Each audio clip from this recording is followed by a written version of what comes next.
Good afternoon. Ito po yung isang great opportunity sa ating lahat na bilang isang Kristiyano, we will work our salvation. We will share what we receive from the Lord, and we will step the life of being a Christian. Ang aking isi-share ngayon ay pinamagatan kong guarding our joy and beware of our joy, the joy robbers. So kung may ninanakaw sa ating mga Kristiyano, especially is our joy. So ngayon ang pag-aaralan natin ay kinuha ko dito sa Book of Philippians 4 verse 4 to 5. Sabi dito, hindi na po ito bago sa atin. Sino nakakaalam? Sabi dito ng Philippians 4 to 5, rejoice in the Lord always. I will say again, rejoice. Let your gentleness be evident to all. The Lord is near. So hanggang dyan lang muna. So, how to guard your joy from being robbed? Who among you experience brokenness, trials, difficulties in life? Minsan tayo ay nadadown. Minsan tayo ay sinasabi natin na sumusuko. But because we are child of God, dahil tayo ay nakatanggap na sa ating Panginoong Hesus ng regalo, ng kaligtasan, ng kapayapaan, nire-remind ito ng Lord sa atin that we need to guard our joy. Huwag nating hayaan na nakawin ito sa ating mga puso't isipan. How do you deal about it? So, paano natin i-deal ito sa ating mga buhay? Are you still joyful during sufferings? Are you still joyful during your when circumstances comes into your life? How to guard your joy from being robbed? Sabi dito, first, you should know the heart of God. The love for God. Know that He loves us so much. Even how big our problem is, remember the joy of the Lord. The joy of the Lord is interconnected with it. If you know that Jesus loves you, hindi ka matitinag sa mga problemang ito. Hindi ka matitinag sa mga mabibigat na pinagdadaanan mo. Amen. To protect ourselves from being robbed, we need to hear the command His command in Philippians 4, that rejoice in the Lord always. Rejoice must be happy. The heart of God is to keep on rejoicing. Christians are characterized with joy. So, tayong mga Kristiyano, our characteristic should be joyful. Ano man ang pinagdadaanan natin, we will rejoice. And sabi doon sa Romans 8, sabi niya, always be thankful. Ano ba yun? Wala dito, pero sabi niya, in everything, give thanks to the Lord. For this is the will of God for us. Christians are characterized with joy in whatever circumstance, forever what circumstance we are encountering, real joy must be present. Real joy does not come in circumstances, sabi, but joy comes from the Lord. So, thanks be to God that the Lord has put joy in our hearts. So, we will say that the strength of the Lord must be our strength. To be joyful, you need to be relaxed, gentle, because the Lord is in control of what you are suffering, of what circumstance you are undergoing or facing. So the Lord is near, sabi doon. Ibig sabihin, ang Diyos nasa tabi mo lang, malapit lang siya. So, He is present, not in distance. He is right beside you. The fruit of the Holy Spirit is joy. Amen. Isa sa mga prutas ng Banal na Espiritu ay kagalakan, joy. So, sabi sa so we will proceed to the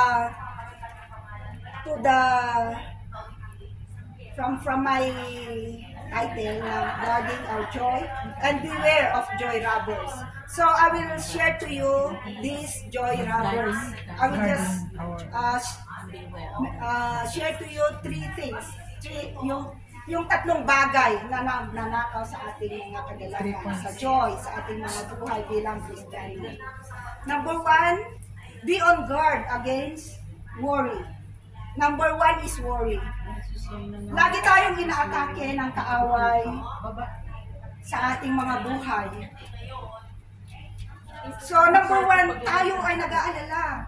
We are worried of what we are going to do.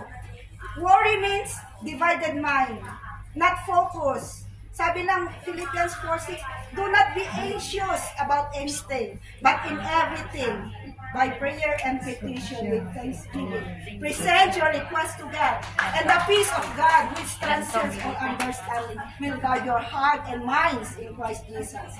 So, ito yung panghahawakan natin na sinabi niya, para tayo ay mapayapa, para tayo ay patuloy na hindi mawawala sa presensya ng Panginoon sa ating paglakad. So, Paul said, stop worrying, pray. So, pray, because prayer is the key in removing worry. And to stop worrying, if we have problem, we need to trust God. Sabi ng Matthew 6:31, don't worry what we will eat or drink. Mga kapatid, what you worry the most? Anong kinakabahala mo? Is it lack of money? Is it your health issue? Is it your loved ones? Problema sa love life? Or from just taking our life shorter? Yung pinapabilis at pinapaiksi lang ang buhay natin pag tayo ay nag-worry. Sabi ng Matthew 6:33, seek first the kingdom of heaven and His righteousness, and all these things shall be added unto you.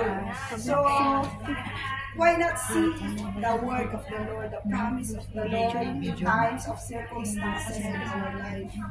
So, kailangan natin alalahanin yung mga promises ng Lord pag tayo ay dumaraan sa ating mga lalahanin sa buhay. Pag tayo dumadaan sa kabigatan, pag tayo ay nandun sa kung saan ang iniisip, halos bibigay na tayo sa ating mga nararanasan. So, God is good because He reminded us of His promises, of His word. God knows our needs. He will provide. He will protect His children. Yun po yung pangako ng Lord. We must develop a real encounter and knowledge who God is in our life. The more we trust in every situation, sabi, by prayer and petition with thanksgiving, we present our request to God, and the peace of God that surpasses understanding will guard our heart and mind in Christ Jesus. Number two, be on guard against, number one is worry. Number two, be on guard against our wrong thinking. So sometimes, the enemy, which is the wrong thinking, yung maling pag-iisip natin, ninanakawan tayo ng ating kagalakan sa puso, ng ating joy. So, in what way? Minsan may mga pangyayari sa ating buhay na mali ang iniisip natin. Halimbawa man, nagsabi ka ng ganito, mali yung narinig, sinabihan ka, mali yung pag-unawa mo, nag-wrong thinking ka, mali yung iniisip mo. So, nagkaroon ka tuloy ng mabigat na problema. Nagkaroon ka na bumagsak Diyos at binigyan tayo ng wisdom, ng right thinking, hindi wrong thinking. Kasi ipapahamak tayo ng ating maling pag-iisip. Take every thought captive into the Word of God. So, sabi ng Joshua 1:8, let your mind dwell, meditate it day and night. Sabi, the purpose is to impact your action, your right thinking, your emotion. Sabi, walang shortcut in guarding your mind. So, we need God in our life. Guard your joy against worry and wrong thinking. So, number 1 and number 2 yun. Number 3, we need to guard your joy against covetousness. What is covetousness? Ang covetousness is just the opposite of contentment. Walang kakontentuhan. Wanting more. Greedy. Materialism. Idolater. Can be a person or money. Sabi dito,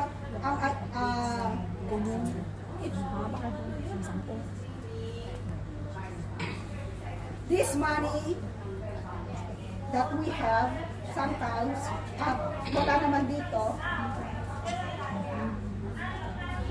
ito yung tinatawag na idolater, can be a person, a place of God. Yung nilalagay niya ang pera in the place, higher than the place of God. More important in your life other than God. So, si Paul, he learned in a hard way. He learned being content, sabi niya. He learned being content in any situation. Whether well-fed or hungry. Alam niya kung paano yung kalagayan ng isang well-fed at yung hungry. Whether living in plenty or in want. I can do, sabi niya doon sa Philippians 4:13, I can do all things through Christ who gives me strength. Ito yung panghahawakan natin na pagkatayo tayo ay dumadaan sa dito. Kung minsan tayo ay hindi makontento sa isang bagay. Kaya tinuturuan tayo ng Diyos sa kanyang salita. Dapat i-declare natin that I can do all things through Christ who gives us the strength. Don't ever think you can do things without God. Never. Self-contentment. Never self-confidence. Contentment means appreciating what you have. Thankful and grateful. We must learn to be content, not having what we must learn to be content. Not having what you want. Yung makontento tayo sa mga meron tayo. Godliness with contentment is great gain. Sabi ng 1 Timothy 6:6-7, for we are broke nothing in this world, and it is certain we can carry nothing out. That ends my preaching. And conclusion, sabi ng Psalm 16:11, you make known to me, sabi daw dito, you make known to me the path of life. You will fill me with joy in your presence, with eternal pleasures at your right hand. In your presence is fullness of joy. God wants you to be joyful. If you are not joyful, you are disobeying the Lord. That's my